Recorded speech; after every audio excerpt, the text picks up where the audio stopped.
Tuukka Rask is officially back, and the Bruins are hosting the Montreal Canadiens. We're going to talk about all that and more with Sarah Griffin today on the Locked On Boston Bruins podcast.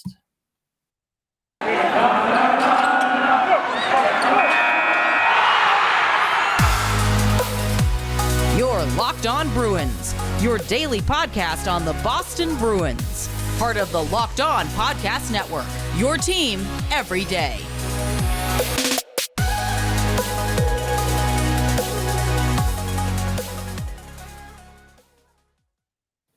What is up, Bruins fans, and welcome back to the Locked On Boston Bruins podcast. I'm your host, Ian McLaren, and this is a daily show where we discuss all things Spoke to Be, as well as take a look around the NHL. Today is Wednesday, January 12th. And I want to thank you so much for making Locked On Boston Bruins your first listen every day. We are free and available on all podcast platforms, as well as on YouTube. So please hit that subscribe button if you have not already. And tell a Bruins-loving person in your life about the podcast as well. That would be greatly appreciated. Couple podcasts yesterday, the regular one, and then a bonus episode breaking the Tuukka Rask news. He is in Boston and will be not playing, but supposed to back up Linus Ullmark tonight. Very exciting times. I believe he just hit the ice for the morning skate. And we're going to talk about all that and more with one of our favorite guests here on the Locked On Boston Bruins podcast. Sarah Griffin is back. What's up, Sarah? Hello, how are you? I'm doing all right. I'm pretty happy just riding that Tuukka Rask high right now. Yeah, same here.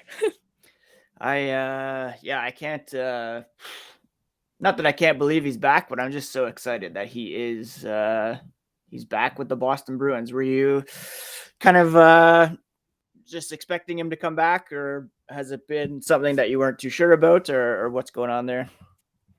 I think for me it was something that I was kind of like, you kind of felt like, okay, Tuukka keeps saying it. Like, I don't think he's one that'd be like, yeah, I'm coming back. Like, especially over the last few months, he's been so open about it. Like, yeah, you're going to see me again. Right. But I really didn't believe it was actually going to happen. Just the logistics of it all, especially with the goalie tandem and just working out a contract, you didn't know what it was going to look like. I was like, until I see it like in print that he is signed as Boston Bruin, I'm not going to get my hopes up. Right. Okay, first of all, let's back up a second. I forgot to introduce you properly. Sarah Griffin, of course, is I don't even know how many times you've been on the podcast now. I want to say 5. 6, I think it's maybe? my 5th time. And what a journey it's been since you first came on. You were a baseball writer, hockey writer. Now you host one of the world's most popular podcasts, Saturdays and Seltzers. And you work for the NHL. That's so amazing, Sarah. Congratulations.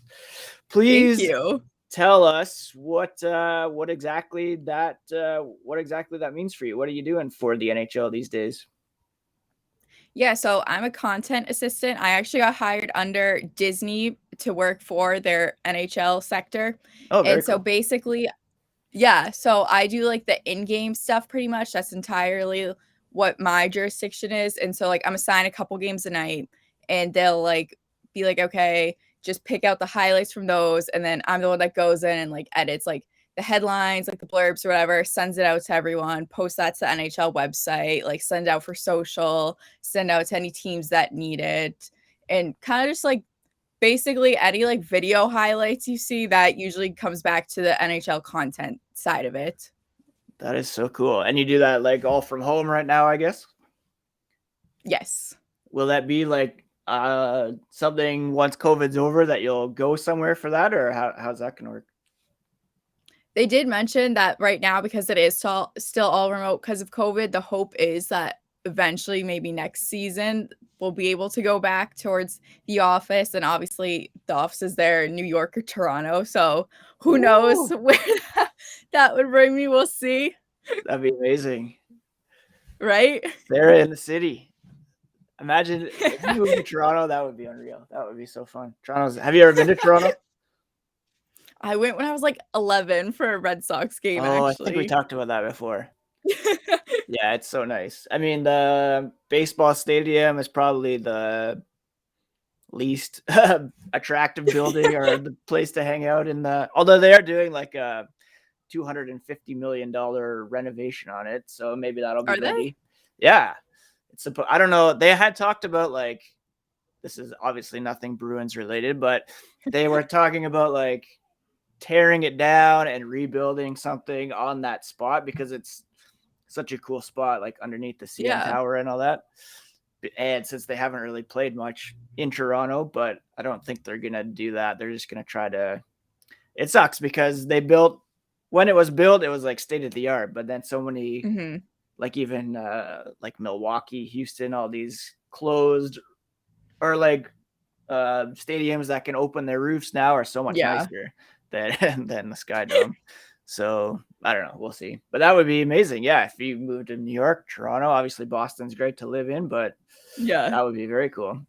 I remember when I first started for the Score, like just being able to, or like having to watch different teams on a nightly basis, like really helped me appreciate like other teams around the league, other players around the league. Is that something that you found so far?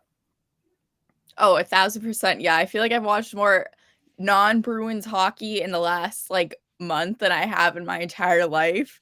And like obviously like there's a lot of like big names that I know, like everyone knows all the big names on the teams, but then now there's like I've watched a couple teams now like 4 or 5 times. So I'm like, okay, here's like their third line and their fourth line. Like you start to Right. appreciate like the littler no names, and it's kind of fun because now like obviously the Bruins are still my only team, but like Mhm. just to follow kind of individual players, especially on like because my shifts are typically like 6 p.m. to 2 a.m. Oh, And I'm wow. like, oh, like, yeah, I could keep track of this guy. Yeah. It kind of keeps me entertained the whole time.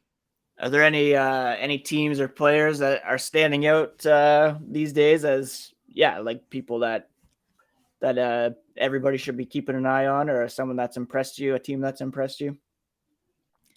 I don't know what it is because I've always liked Cale Makar just because Mm. he is from UMass and whatnot. But I feel like every game I've watched with the Avs, they've won.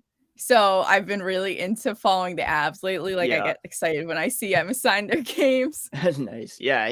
He's unreal. I think he's what, on pace for like 46 goals or something like that. Like I Hmm. think I saw this morning he's on pace for one of the best offensive seasons for a defenseman since Bobby Orr, which is unreal. Yes.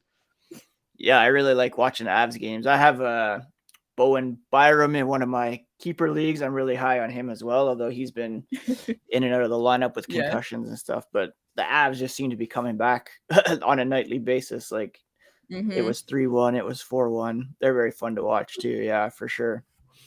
Before we get to some more Bruin stuff, need to talk for a second about Built Bar, the best tasting protein bar on the market. You ever heard of Built Bars, Sarah?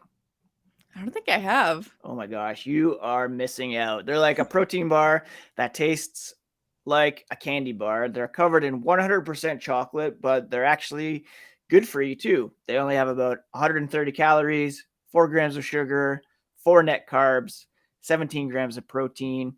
Compare that to a candy bar. They have about 240 calories, 30 grams of sugar, but Built Bars are covered in 100% chocolate. So they're very tasty, but they're also good for you, which is insane. So if you're not a huge fan of working out, you can at least eat something that tastes good and is good for you. So when you enjoy a delicious Built Bar, you can almost count it as a workout. There's so many flavors to choose from. You can go to built.com, put together your box of your favorite flavors. There's also some limited time flavors that are always coming out. So check build.com, use promo code LOCKED15 for 15% off at built.com. That's promo code LOCKED15 for 15% off at built.com. I want to thank you all again for making Locked On Boston Bruins your first listen every day. Free and available on all podcast platforms. Really do appreciate everybody who listens even once or twice a week. And again, we're joined today by Sarah Griffin, who works for the NHL, which is so cool. You get any perks because it's under the Disney umbrella, or what? You get I think I get more like Disney employee perks than I do like actual like hockey perks, which very cool. Yeah, I that's what feel I like I mean. need Disney to, perks. yeah, I need to lean more into that because I'm like, I'm sure there's probably like really good ones in there, but I just haven't looked into it much yet. I think I saw the other day you finally saw Spider-Man, right? Is that how did that Yes. live up to the hype? Yes, I loved it. Plus, I love Tom Holland, so I Oh was my gosh. excited. Yeah. I think the last 3 movies I've seen have all had, I know this might be a spoiler if you haven't seen Spider-Man yet, but Andrew Garfield has been in each of the 3 movies that I've seen last, and I just love him so much. He's so good. I saw him He is in so good. we watched Tick Tick Boom like on Christmas Eve. Have you seen that one yet? On My sister Netflix? just watched it the other Oh day my and told me gosh. I have to watch it. Yeah. I'm not a big musical person, but it was so good, and he's amazing in it. And then we watched that Tammy Faye Baker movie that he's in as well, which was pretty good. And then Spider-Man, spoiler alert if you haven't seen it. I think it's been long enough now. So yeah, you have been watching a lot of games, but you still been keeping an eye on the Bruins. What are your thoughts on them since the calendar turned to 2022? They look like a whole different team, and they're so fun to watch again. You've been impressed with them lately? Yeah, 1,000%. I feel like so many things. I don't know what it is, if that break just reset everyone, but I feel like so many things have just gone their way all of a sudden. I think Bruce Cassidy said it last week. He was like, we're winning games that at the beginning of the season we were like finding different ways to lose. Now we're finding different ways to win. And I think a lot of it has to do with secondary scoring, because I know that was a big thing that when I was watching, I was like, this is awful. Like, they're not going to get anywhere. You're not going to win any games if you're not getting anything out of that, like anyone but the top line. And I was kind of wary, I will admit, of bringing Pasta down to the second line. But I feel like him and Taylor Hall together just mesh so well. And I love watching them together. It's so fun that now I'm just like, you know what? That's why he's the coach. Yeah, totally. I was talking the other day about like how, a big story was like the second line center position, but with Hall and Pasta together, it's like it almost doesn't even matter who plays in the middle there at this point, because those 2 guys are so good and can create so much on their own. Yeah, 1,000%. Because that was the other thing. I was like, oh, I don't know how it's gonna work, especially like with the center on the second line, because I don't know. I was just thinking like, oh god, I just wish we could have David Krejci back. Like that would be the perfect. But like you said, I feel like when you have guys like Pasta and Taylor Hall, like it doesn't really matter who's there. Yeah, and it looks like I'm just seeing the lines at the morning skate. It looks like Jake DeBrusk is out of COVID protocols, and he's on the third line with Charlie Coyle and Oscar Steen. That's kind of something that's still hanging over this team, is that trade request. What are your thoughts on him asking for a trade? And do you think the Bruins could get anything really substantial in return, or are they just going to try to maybe dump him for futures and look elsewhere for help? What are your thoughts on the whole Jake DeBrusk trade situation? I feel bad just because I feel like it's now been like well over a month since he asked for that trade. When everything came out about that, it just did not look good for him. But I think everyone that like actually was paying attention knows like it's not like he was doing it maliciously because he like hates the Bruins or something. Like, and he has been given a lot of opportunities, I think. So I don't want to say like he wasn't ever given the chance. Like, he's had plenty of chances. I just don't think on this roster there's a set spot for him to develop, especially as a younger player. And I feel like he could get that opportunity elsewhere. So I completely understand why he would ask for a trade. But now, especially with COVID and then like him getting COVID, it's just like I don't know how high up on their radar that is. Yeah, it's like and every I feel time like we could get a good return for him. Yeah. Ever since like he made the request, it's like because of COVID or Marchand was suspended, now Foligno's injured. It's like they need him in the lineup right now, unless they bring in someone immediately who can help.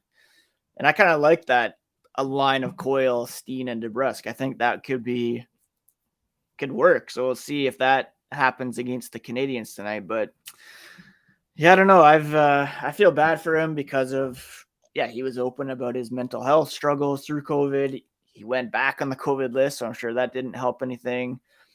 He's getting hassled by, well, not him, but certain Boston media members were like talking about how he's not willing to talk about it, and he had to have his mom stick up for him. I don't know if you saw that that whole debacle, but I just feel bad for him for sure. And I think his mom had every right to 1,000%. stand up for him. Yeah, for sure. Mrs. DeBrusk, she's a good lady for sure. She doesn't deserve any crap from certain corners of Boston media for sure. I was like, she's just defending her son. Mm-hmm. And it wasn't even. They were saying like, oh, he's all these other teammates have to come out and answer for him. I think it was in response to like Taylor Hall, but it's like you guys are the ones asking the questions, and exactly. Taylor Hall was like, yeah, he's a good kid, and yeah, we just hope the best for him. Like, there's no reason to like find anything negative. Some people just need, like, if you or I just got a new job or like wanted to move to a different opportunity, it's totally fine. But in hockey, if you ask or want to change of scenery, it's seen as this like black mark where you're a bad influence or something like that. And I don't think that's very fair. No, not at all. I feel like he's kind of someone that's had like a target on his back just because it's been hard for him to find a place on this team where he like really fits in. And I don't ever want to say he underperforms, but I think he's held to such high standards because for so long they were trying to push him as the second line guy, which he just like on this roster, he's not, and that's fine. But then you just kind of mix him up everywhere else. So yeah, I'm sure it is hard for him to find his footing. Yeah, for sure. Speaking of another young guy trying to find his footing, with Tuukka Rask back, Jeremy Swayman was sent to the AHL. So it'll be Ullmark and Rask for the foreseeable future, unless there's an injury or something like that. I think I replied to a tweet of yours yesterday saying that, like, for the last couple of years, we've had Rask and Halak, and everybody was fine with that. And now I think Rask and Ullmark is even better. And there's no real shame or harm in sending Swayman down to the AHL for a little bit. What's your whole take on how the goalie situation is going to play out with Rask coming back? I will say, I think my biggest, like, I knew it would be an annoying day amongst Bruins fans once Tuukka comes back. And I think it was pretty much everyone knew that you're going to have to send Swayman down, which by all means makes sense. Like, when you look at it, like, look at Ullmark's contract and, like, he has the no trade, like, he's making this amount of money. Like, you can't send him down to Providence, especially when you have Jeremy Swayman, who has, like, he's what, like 22, 23, has little experience still in the AHL. And he has looked very good for a rookie goalie, but I think he's still development down there is not going to hurt him. And I'm sure he's just going to be owning everyone in the AHL, which will be a good confidence boost for him. We know he's the long-term future. Like Sweeney said that just yesterday. Like, it's not like he's going anywhere. But I think my biggest annoyance has been with how people are with Ullmark. Just because it almost seems like they're like, oh, he's still this like below average goalie that we signed for like whatever. And I'm like, have you been watching, especially recently? Because there was that like, I feel like the beginning of the season, we saw Swayman and Ullmark both were kind of struggling a little bit. But then as soon as they're like, oh, Tuukka's coming back, like all of a sudden, especially Ullmark, like just really stepped it up. Like, I like never am nervous when he's in net. I was never really nervous when Swayman's in net either, but it's never been a big problem, I think, goaltending wise over the last, like, especially the last month or so. And I'm like, why is that such an issue that we are carrying that tandem of Rask and Ullmark? Like you said, I feel like that's an improvement from what we've had over the last couple years. Yeah, I know. It's insane. Like, people were getting on Ullmark in the preseason for like not performing, not giving a shutout like every night. The guy, first of all, put up really good numbers playing for the Sabres over the last couple of seasons, and the Sabres are awful. And it just takes time, like for the team as a whole, between this time last year and now, I think they have like at least a third of the roster is like all new faces. If you can go Mhm. back to like Hall, Riley, and then you add the guys that they signed in the offseason, like it takes time for guys to get used to playing with each other. It takes Yeah. time for it all to gel. And with the way the schedule was early on, and then you had the COVID break, like it just makes sense that not that they were gonna be bad to start, but that No. yeah, it was just gonna take some time for them to gel. I don't see how it's so hard to like people wrap their minds around that calling for like Sweeney to be fired and Cassidy to be like just relax. They only played like 26 games before the new year. And now that they're playing more games, it makes sense that they're finding a groove. Yeah, no, I actually didn't even think of that. Yeah, the schedule was so, like, spread out that especially when you're Ridiculous. switching off between him and Swayman, like, how would you be able to get into a groove that quickly? Like, of course, it's gonna Exactly. take a couple months, and then add on to the fact he's new to this team, like, he's been playing with the Sabres defense, so Yeah. he's Yeah, not used exactly. to having, like, Charlie McAvoy out there. Yeah, for sure. And then even the game against Tampa without McAvoy, it was probably his best game as a Mhm. Bruin, and they won, which is unreal. Before we wrap up or finish off, I gotta talk for one more minute about Primal Origin oils. Do you have a person in your life who's got a beard, Sarah? Your dad or a good friend? Does your dad have a beard? He does actually. Oh, there you go. This is perfect. If he's looking for a beard product that is free from harmful synthetics and has a low impact on the planet, can make his beard feel fresh, itch free, then he should check out Primal Origin Oils. They make balms, oils, and a whipped butter that's renowned as the best feel in beard products. They're all fair trade certified and handcrafted in the good old US of A. And right now, you can go to Primal Origin Oils and get 20% off using promo code Locked On. Every company claims to have the best, but Primal Origin Oils challenges you to compare their ingredients in the feel and beard to the other products you've used. Again, use promo code Locked On at checkout for 20% off at primaloriginoils.com. All right, Sarah. So, what else is new? How's the Saturdays and Seltzers podcast going? What's the latest there?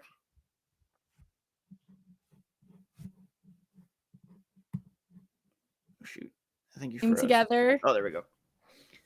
Okay.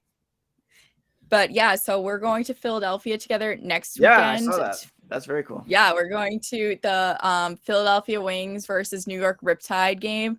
It'll be my first NLL game, and I think Kendra's first lacrosse game. So. Oh, very cool. And then you guys are going to a Flyers game as well? Yes, on Monday. Who are they going to be playing? I don't remember actually. I want to say the Wild. Oh, that would be a pretty good game. The Wild are very fun to watch. Speaking of fun teams to watch, I think I have been to one or two Toronto Rock games back in the day, and it is very fun. I liked it a lot. It's an interesting watching it from at home. I feel like I don't get the full experience, but with the music going and stuff, I've never seen anything like that. So I'm excited. That was one thing I remember. The music was going pretty. It's not unlike basketball, I guess, where they play music while the guys are dribbling it up, but it was just full on songs during the play, which was really weird, but it was fun. It was really fun. What's the do you notice a big difference in the quality or the entertainment between the field lacrosse games and games that are in the arena? What's the biggest difference just besides the playing? Is there a difference in the game strategy or quality? Oh yeah, I think I like box. I love watching field lacrosse just because I grew up playing field lacrosse. So that's what I've been most used to. And then obviously all last summer I was doing all the PLL stuff. So I was watching a lot of field lacrosse. Whereas coming into the NLL season for Lacrosse Flash, I was kind of the odd one out because I was like, I've never even seen a box lacrosse game. Like, it's just not a big thing in the US. So I like went on YouTube and was watching a bunch of them, and I like was able to pick up. I feel like it's very similar to hockey almost, just because you have like the minor penalties, like majors, like you can actually fight in box that's fun. lacrosse, which there's kind of a lot of it, like more than hockey almost.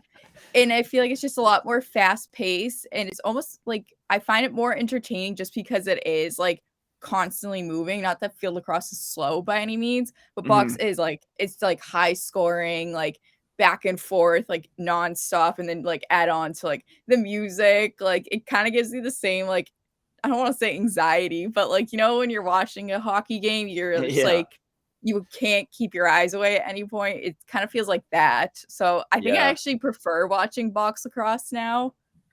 Yeah, it's really fun. I liked it a lot. And I don't know, back in the day, Toronto Rock was like a powerhouse. I don't know how they're doing these days, but it was very fun to watch them.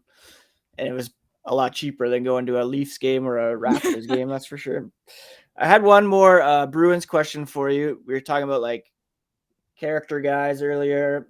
Evander Kane is an unrestricted free agent now. Don Sweeney didn't necessarily close the door on that yesterday. He talked about like doing due diligence and having to get ownership approval, like anytime a certain situation like this comes up. I'm kind of the mind that like, just let's not even go down that road. Is that something that you are kind of on that side of things as well? Or do you think it's, anytime you get a chance to improve the team, you should go for it? I just think this like group that they have now is such a strong like leadership. You'd have like that strong leadership core. I feel like everyone's all like good characters. Like never is there ever an issue of like, oh, here's this one bad egg amongst them. Like I don't think it's ever really been an issue of like team chemistry like in the locker room. And I feel like adding such like a controversial person who you like doesn't have the best reputation, like I don't think it's worth even experimenting. Like I think if you're going to add someone, like add them for their play, but it shouldn't be anyone that might cause any issues and like mix up that chemistry that they've worked so hard to get. That's what kind of worries me though, is because it's like you hear that he wants to play for a contender, and like it would be good for him to go into a situation where there is a strong leadership group. So I'm like, oh boy, that sounds a lot like the Bruins, but I would hope that it's not not something that they're gonna pursue anyways. But yeah, anyways, one last question for you, which I always ask: is there anything, I know you're deep into hockey, lacrosse, is there anything else that you've been watching lately or over the holidays that you were into that you recommend or people should revisit?